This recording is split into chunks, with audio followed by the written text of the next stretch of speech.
So today we're going to dive into this really fascinating psychological framework that breaks down the entire journey of personal and even economic growth into 5 very distinct stages. Let's get right into it.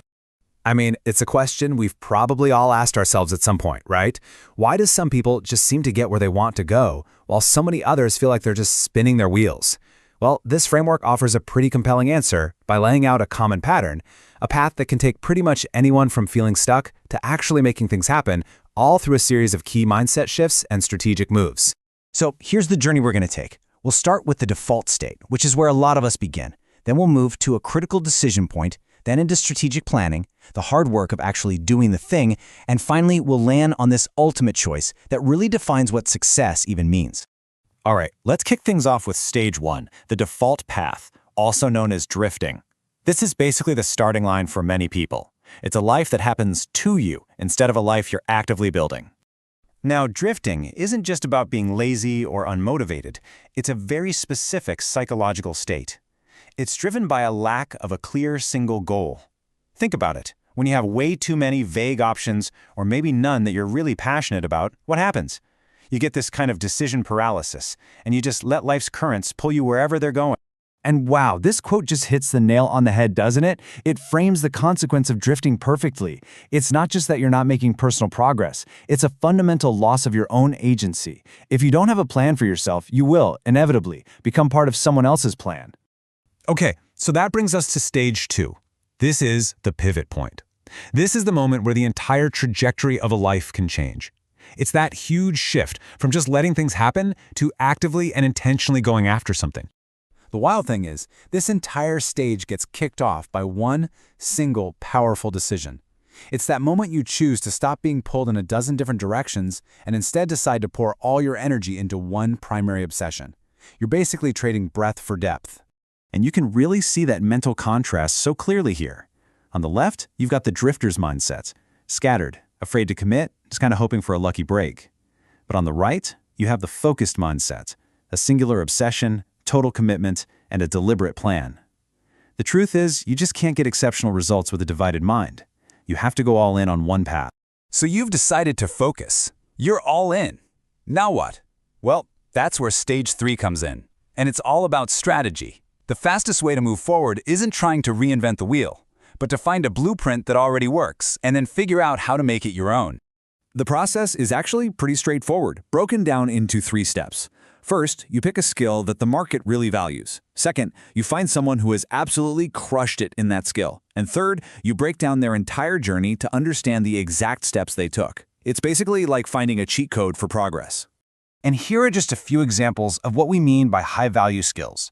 Now, the key isn't the specific skill itself. The point is that for each one of these, thousands of people have already carved out a clear, proven path to success that you can study and learn from. This brings us to the 4th stage. And honestly, it's the most difficult one, acceleration.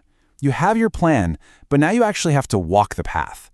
And this is that long, often solitary period of intense practice and getting better, bit by bit. Man, this quote says it all. You have to embrace being a beginner. Your first attempts probably won't be great, and that's not just okay. It's the necessary, non-negotiable part of the process. Being willing to be bad at something is the price of admission for eventually becoming good at it. So, getting better here isn't just about grinding for hours and hours. It's about smart practice, and that is always guided by feedback. But it's so important to seek out objective criticism from real experts. Why? Because our friends and family, even with the best intentions, often tell us what we want to hear. They protect our feelings, which accidentally prevents us from seeing the real flaws we need to fix.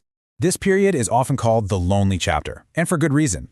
It's this super weird, in-between time where you might feel disconnected from your old friends who don't really get your new ambitions, but you're also not successful enough yet to connect with the people you look up to.